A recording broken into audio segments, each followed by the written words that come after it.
WhatsApp-ka waxaa lagu soo kordhiyey in hal number lagu isticmaali karo device badan.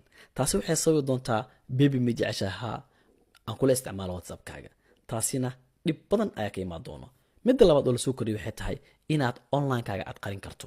ewel wuxuu ahaan jiray last scene-ka ayaa la qarin jiray oo waqtigii kugu dambeysay aad isticmaashay WhatsApp-ka ayaa qarin jirtay. laakiin hadda adigoo offline ah ayaad qofka la hadli kartaa.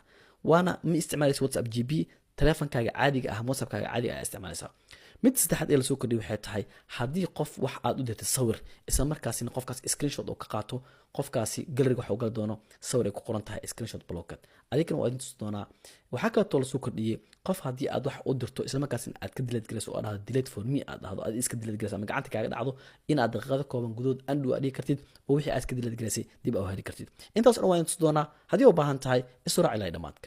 marka waad iskaga xirtid online-kaaga in la arko waxaa soo galaysaa setting-ka.